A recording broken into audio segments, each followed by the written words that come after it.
They were still working on the stage. And at that point, we'd never seen evidence. And it probably did have to do with the construction. But what I found really interesting is once we actually started to fly the birds here, to me anyways, it was your classic reintroduction of predators. Because since then, we haven't seen a rat, a mouse, a vole. So it really shows you once nature has everything it needs, it will rebalance itself.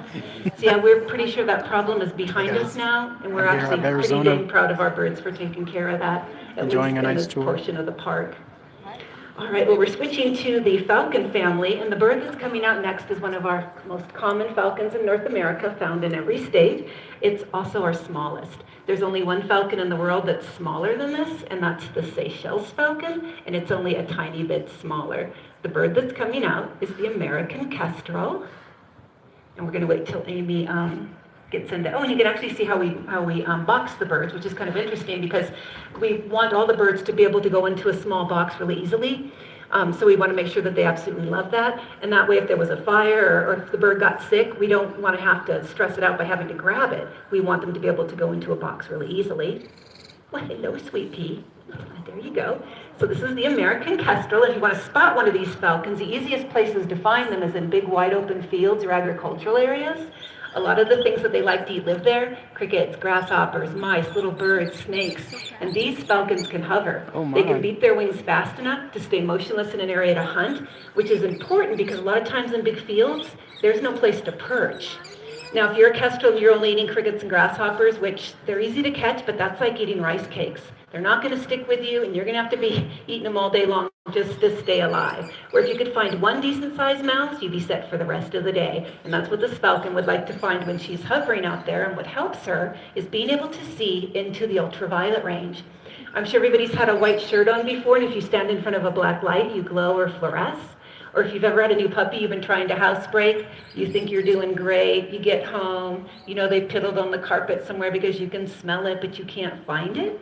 You can go to PetSmart right now and buy a stinky finder.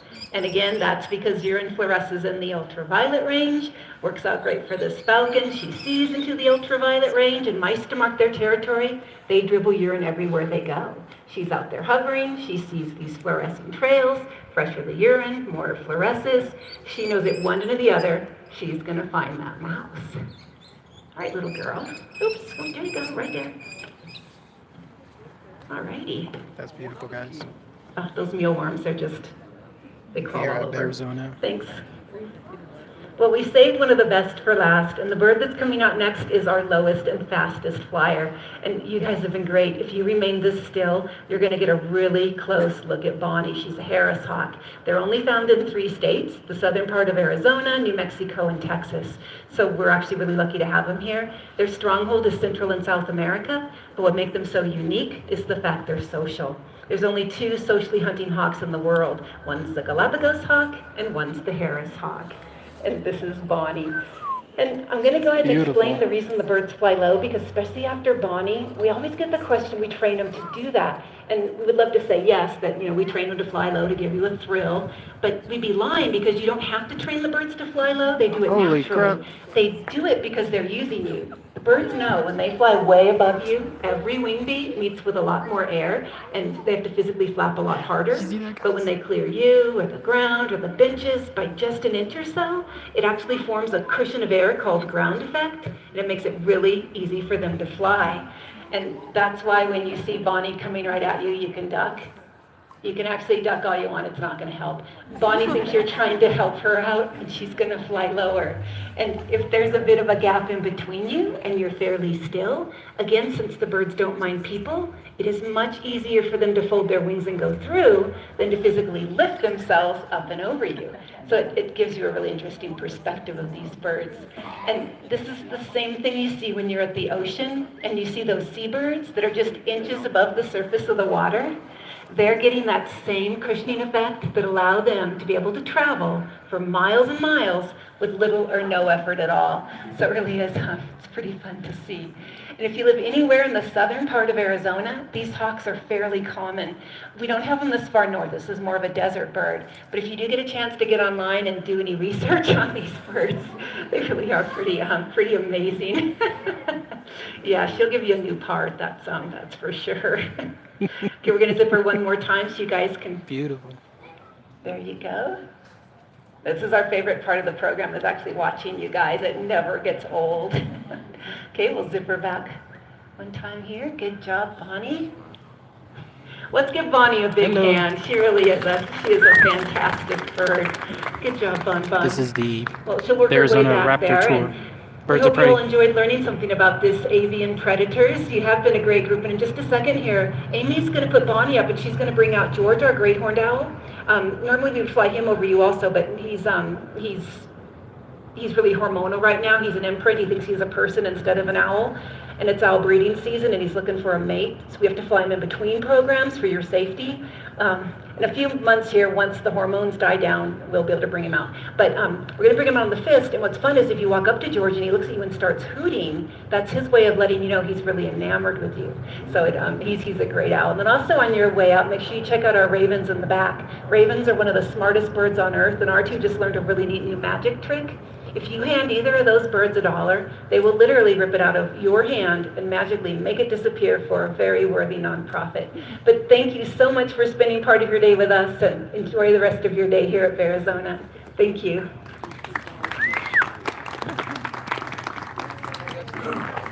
That was awesome, guys. Sorry, I can't really introduce this, but another shout out. Hello. I'm here live in Bearizona, which is a wildlife camp.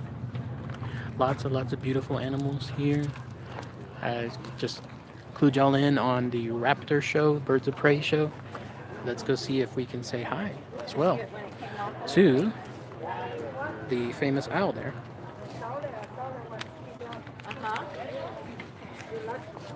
Thank you. I collect them.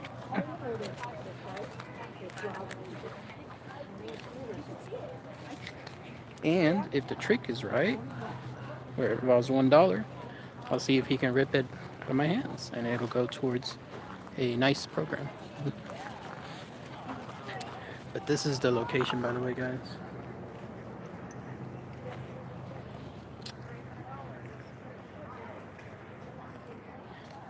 It's huge, hundreds of acres. I barely just started this, and so far it's been going really, really good.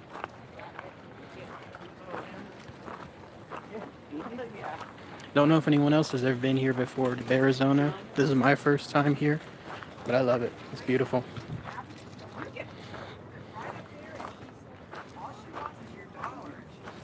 Oh, this is it. We're gonna say hello to the dollar. Very excited. Right. That is cool, huh? We do a lot of rehab, so that does help. It works. Thanks. Hello. Hello. She really does do that. Oh, she does. She's a See, big watch show this, off guys. too. She loves people. Are you ready? Are you ready, Grace Face? There we go. In your bucket. Oh my God, look at that, guys. That was awesome. Thank you.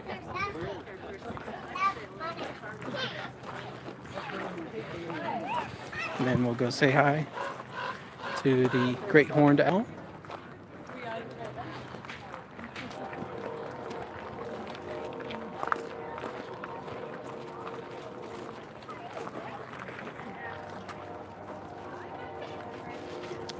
Sadly, in the nice weather, it is nice out here, but you're correct. The tour guide was mentioning that in like 2 to 3 weeks from now, it'll be in the hundreds, beyond 100, where it'll feel like it's 100, it's 110, but it'll feel like it's 130.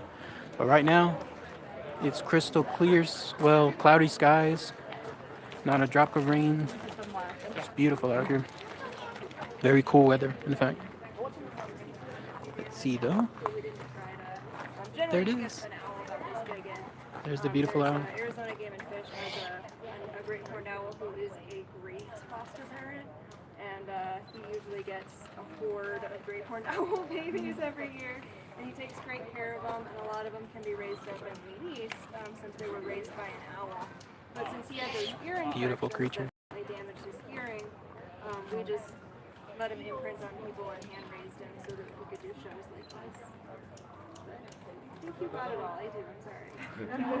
What are you feeding them? So they all of our birds other than the ravens get raw meat in one form or another. So he's getting quail today. Some frozen quail. Beautiful. He's like, I'll take one.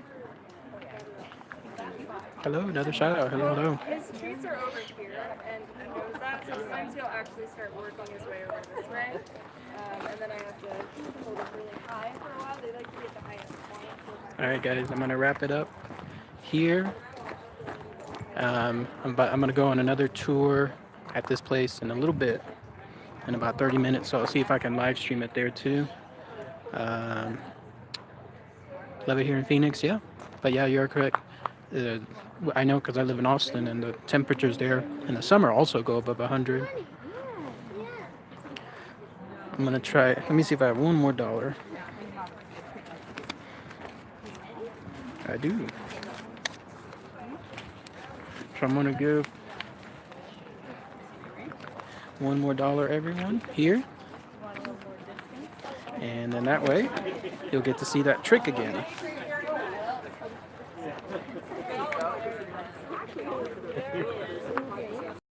Israel, they're kind of brownish, and so different places, but they're the same birds. They're slightly different. All right, guys. Coloration. One more time, Try it please. again? Yes. Okay.